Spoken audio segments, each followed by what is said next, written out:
Akiaria hindi ya mucemanio wa anyiti itemi na ikundi cia atumia iria cikoretwo muhari-ini wa mbere kurua na mbaara cia kĩmũciĩ, murugamiriri wa kaunti maundu megie maiganania Luke na Hashon ni atarĩirie imwe ya mitaratara ĩno. We have developed what we call the county referral pathway. County referral pathway for GBV, it's a coordinated mechanism on how all of us as state actors and the non-state actors or the development partners, how we can be able to coordinate the services that are offered to these survivors of gender-based violence. Na Hashon augite nimekuhuthira anyiti itemi othe makiria atongoria a matura ukurana kuria ciiko ici ciratwarithio na mbere. We try as much as possible to strengthen the coordination mechanisms between the development partners.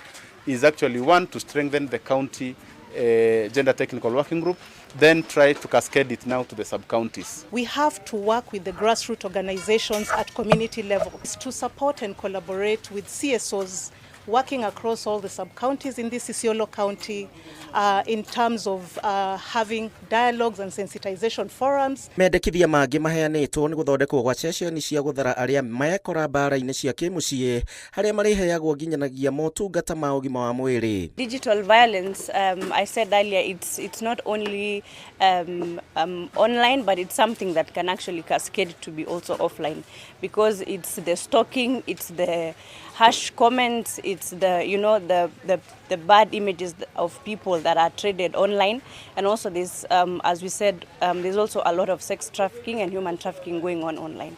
Gukiri ogwa nyiti itemi aya nimoritie muingi kuhuthira nenda uria kwagirire na niguo gutigirira matiracihuthira kwagagia muingi. We certainly need to have interventions that are really targeting adolescents and teenagers, and that is why SHARP is actually in this county to not only work with the health department in terms of enhancing multi-sectoral collaboration. Watoto wetu wanapotoshwa kwa kutumia simu za bei ghali, kutumia pesa.